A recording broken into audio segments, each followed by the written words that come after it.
A paz, Senhor, irmãos. Aqui é a pastora Socorro e nós vamos mais uma vez estarmos juntos neste momento para estarmos dando continuidade ao capítulo 28, para finalizarmos o capítulo 28 do livro de 1 Samuel.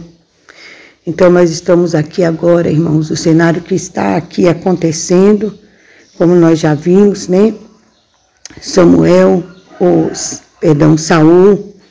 ele está agora diante da feiticeira. O que acontece? Ela começa a descrever ali aquilo que ela está vendo, irmãos. Imediatamente, Saul, ele se prostra com o rosto em terra, né? Ele se prostra ali com seu rosto em terra. E ali diz que Samuel começa a falar com ele. Então, diz aqui que Samuel volta do mundo dos mortos e começa a falar com Saul. E Saul diz que está ali muito angustiado e começa a relatar para ele que Deus... Começa o diálogo com o suposto Samuel aqui. Então, irmão, você imagina que aquela feiticeira não falou que quem estava ali era Samuel, né? Deduziu Saul isso e já se prostrou. Quando ela começou a descrever o Deus que ela estava vendo, ele já se prostrou no chão e já começou ali esse Deus, no caso aqui, tido por Saul como Samuel, a conversar com ele e ele começa a relatar tudo o que estava acontecendo, como nós já vimos na nossa leitura, né, que fizemos no estudo passado. Então aqui é o diálogo do rei Saul com Samuel, o suposto Samuel, no caso, Samuel que já tinha morrido e estava agora vindo do mundo dos mortos e conversando com Saul.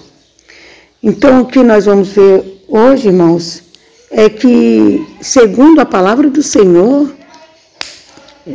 isso aí é impossível, né? É impossível uma pessoa que já morreu, ele voltar, ele ter vida novamente, né? Nós podemos meditar na palavra, no livro de Lucas, capítulo 16, versículo 27, 28 e 29, aquela passagem do rico e Lázaro. No versículo 27, o rico disse: nesse caso, pai Abraão, peço que mande Lázaro até a casa do meu pai, porque eu tenho 5 irmãos. Desde que ele vá e os avise, para que assim não venha para este lugar de sofrimento. Mas Abraão respondeu,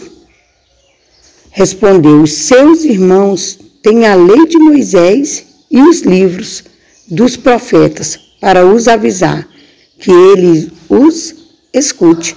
Então aqui, nessas passagens, nós vamos ver a parábola que o Senhor Jesus ele deixa entre o rico e Lázaro, que o rico ele morreu e ele pede para Abraão que deixe Lázaro voltar até a casa dos pais dele para advertir os seus irmãos para que eles não fossem para o lugar de tormento onde eles estavam. E qual foi a resposta aqui do pai Abraão, no caso, né? Ele diz assim, os seus irmãos têm a lei de Moisés e os livros dos profetas, para os avisar, que os escute. Ele falou assim, não pode Lázaro ir lá. Lázaro não pode voltar lá. Eles têm a lei de Moisés e os livros dos profetas, que era a forma que Deus falava com o seu povo no passado. Não é verdade? Então, aqui nessa parábola de Jesus, né? Ele não permite que o morto Lázaro volte, nem para divertir, né? Os 5 irmãos do rico. Então o Senhor ele não permitiu que isso acontecesse, né? Em 2 Samuel, capítulo 12, versículo 23 também, já é uma passagem do Velho Testamento, Davi diz assim: mas agora que está morto, por que jejuar? Será que eu poderia fazer viver novamente?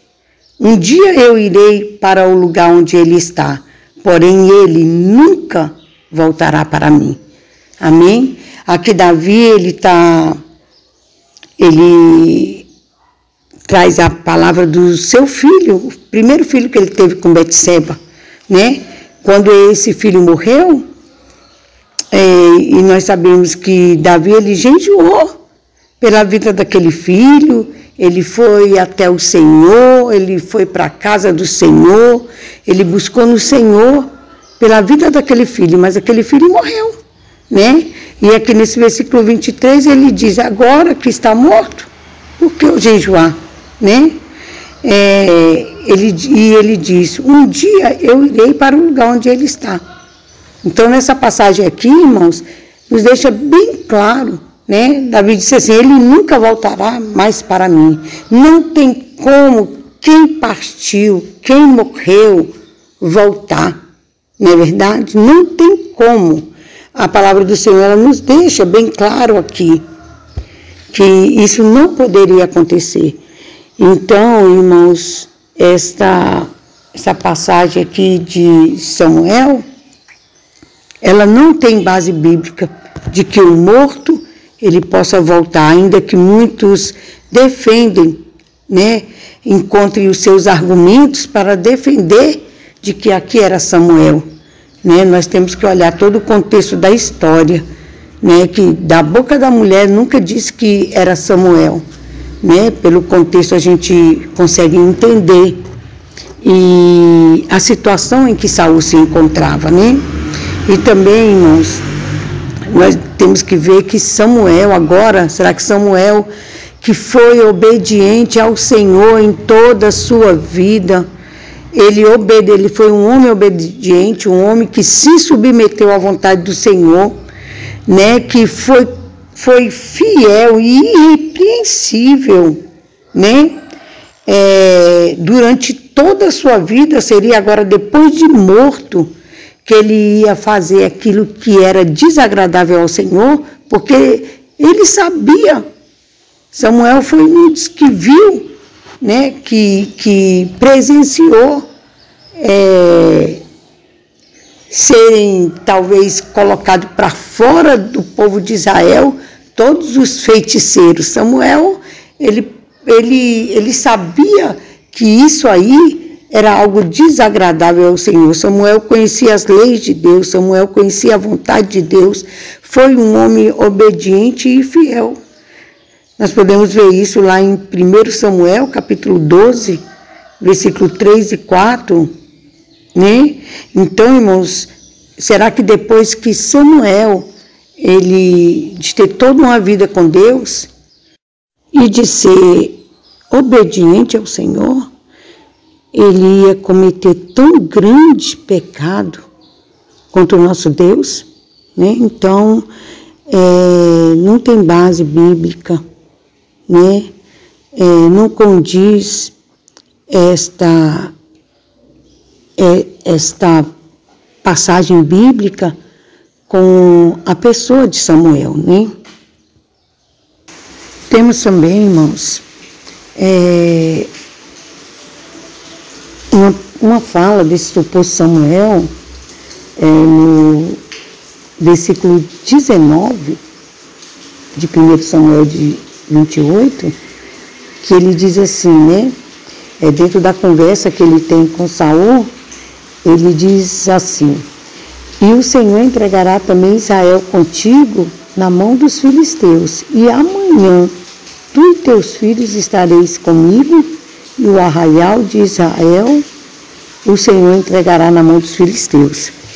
Então, irmãos, nós sabemos que Samuel ele foi profeta de Deus.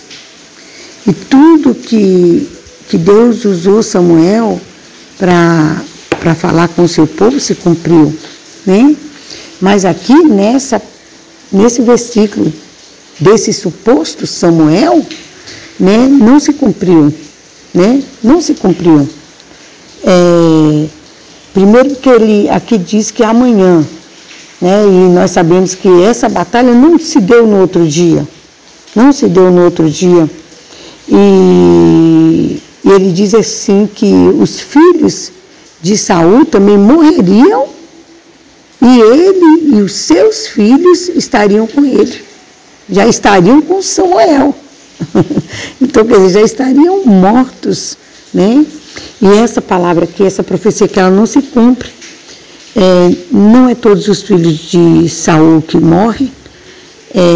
Um filho de Saul ficou vivo, né?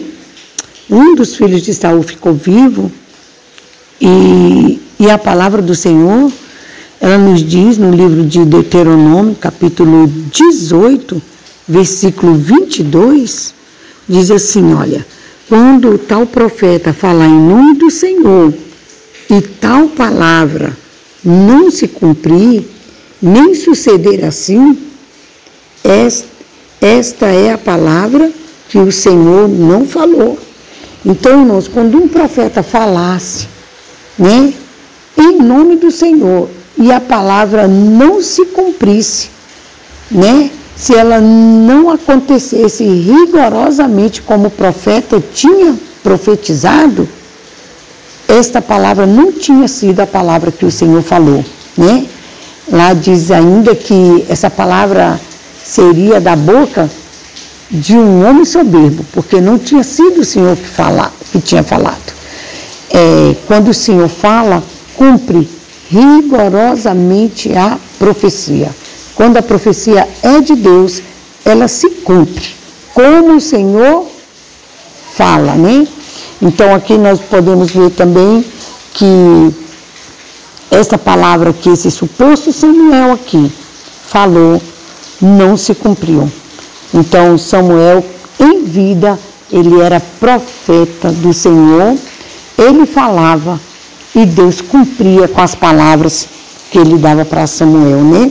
Todas as palavras que Samuel falou se cumpriram.